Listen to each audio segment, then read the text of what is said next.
ಇನ್ನು ಇದೇ ಸುದ್ದಿಗೋಷ್ಠಿಯಲ್ಲಿ ಡಿಸಿಎಂ ಡಿಕೆ ಶಿವಕುಮಾರ್ ಅವರು ಕೂಡ ಮಾತನಾಡಿದ್ರು. ಇಂತಹ ಕ್ರಿಮಿನಲ್ ಚಟುವಟಿಕೆ ಎಲ್ಲೂ ನಡೆದಿಲ್ಲ ಅಂತ ಅಂದ್ರು. ಪೋಸ್ಟಲ್ ಮತ ಎಣಿಕೆ ಮಾಡುವಾಗ ಏಜೆಂಟ್ಗಳಿಗೆ ತೋರಿಸ್ತಾರೆ, ಎಲ್ಲರಿಗೂ ತೋರಿಸಿ ಸಹಿ ಪಡೆದಿರ್ತಾರೆ ಅಂತ ಹೇಳ್ತಾರೆ ಡಿಕೆ ಶಿವಕುಮಾರ್. ಈಗ ತಿದ್ದುಪಡಿ ಮಾಡಿದ್ರೆ ನೋಡಿಕೊಂಡು ಸುಮ್ಮನಿರಲಾಗುತ್ತಾ? ಜಂಟಿ ಸುದ್ದಿಗೋಷ್ಠಿಯಲ್ಲಿ ಡಿಸಿಎಂ ಡಿಕೆ ಶಿವಕುಮಾರ್ ಅವರು ಕೂಡ ಬಿಜೆಪಿಯ ವಿರುದ್ಧ ವಾಗ್ದಾಳಿಯನ್ನ ನಡೆಸಿದ್ರು.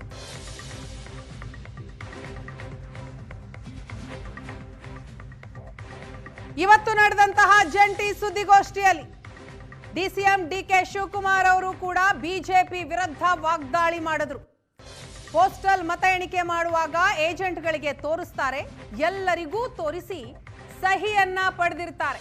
ಆದ್ರೆ ಈಗ ತಿದ್ದುಪಡಿ ಮಾಡಿದ್ರೆ ಅದನ್ನ ನೋಡಿಕೊಂಡು ಸುಮ್ಮನಿರೋದಕ್ಕೆ ಆಗತ್ತಾ ಅಂತ ಸುದ್ದಿಗೋಷ್ಠಿಯಲ್ಲಿ ಪ್ರಶ್ನೆ ಮಾಡಿದ್ರು ಡಿಕೆ ಶಿವಕುಮಾರ್. ಇಂತಹ ಕ್ರಿಮಿನಲ್ ಚಟುವಟಿಕೆ ಎಲ್ಲೂ ನಡೆದಿಲ್ಲ ಅಂತ ಆಕ್ರೋಶ ವ್ಯಕ್ತಪಡಿಸಿದ್ರು. ಒಂದು ಕಡೆ ಸಿದ್ದರಾಮಯ್ಯನವರು ಕೇಳ್ತಾರೆ, 2023ರಲ್ಲಿ ಸಿಂಧು ಆಗಿದ್ದು ಈಗೇನಾಯ್ತು ಅಂತ. ಮತ್ತೊಂದು ಕಡೆ ಡಿಸಿಎಂ ಡಿಕೆ ಶಿವಕುಮಾರ್ ಅವರು ಕೂಡ ಬಿಜೆಪಿ ವಿರುದ್ಧ ಆಕ್ರೋಶಗೊಂಡಿದ್ದಾರೆ. ಇಂತಹ ಕ್ರಿಮಿನಲ್ ಚಟುವಟಿಕೆ ಎಲ್ಲೂ ನಡೆದಿಲ್ಲ ಅಂತ ಹೇಳಿದ್ದಾರೆ. ಇಡೀ ದೇಶದಲ್ಲಿ ಇಂಥ ಕ್ರಿಮಿನಲ್ ಆಕ್ಟಿವಿಟೀಸ್ ಎಲ್ಲೂ ನಡೆದಿಲ್ಲ. ನಾವೆಲ್ಲ 20 ಎಲೆಕ್ಷನ್ ಮಾಡಿರೋದು, ಸ್ವಂತ ನಿಂತಿರೋದು. ಯಾವುದೇ ಒಂದು ವೋಟ್ ಹಾಕ್ಬೇಕಾದ್ರೆ ಹಿಂಗೆ ತೋರಿಸ್ತಾರೆ, ರೇವಣ್ಣಗೆ ಓಟ್ ಬಿದ್ದಿದೆ, ಸಿದ್ದರಾಮಯ್ಯನಿಗೆ ಓಟ್ ಬಿದ್ದಿದೆ, ಶಿವಕುಮಾರ್ ಓಟ್ ಇದೆ ಅಂತ ಎಲ್ಲರಿಗೂ ತೋರಿಸ್ತಾರೆ. ಹೌದು, ಕರೆಕ್ಟಾಗಿ ಓಟ್ ಬಿದ್ದಿದೆ ಅಂದ ತಕ್ಷಣ ಹಿಂಗೆ ಇಡ್ತಾರೆ.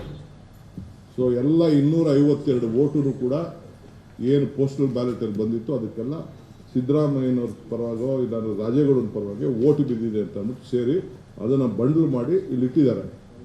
ಅದಕ್ಕೆ BJP agent, independent, Congress agent ಎಲ್ಲ ಸೇರಿ ಇದು ಕರೆಕ್ಟಾಗಿದೆ ಹೇಳಿದ್ದಾರೆ. ಅದಾದ ಮೇಲೆ ತೆಗೆದುಕೊಂಡು ಅವ್ರು ಯಾರನ್ನ ಒಬ್ಬರು ಅಡ್ಜಸ್ಟ್ಮೆಂಟ್ ಮಾಡಿಕೊಂಡು ತೊಗೊಂಡು ಆ ಬಂಡ್ಲಿಗೆಲ್ಲ 2ನೇ ವೋಟ್ನ ಮಾರ್ಕ್ ಮಾಡಿಬಿಟ್ಟು ಅಂತಂದರೆ ಏನು ನೋಡ್ಕೊಂಡು ಸುಮ್ಮನೆ ಕೂತ್ಕೊಳ್ಳೋಕ್ಕಾಗ್ತದ? ಪಾಯಿಂಟು ಇಡೀ ದೇಶ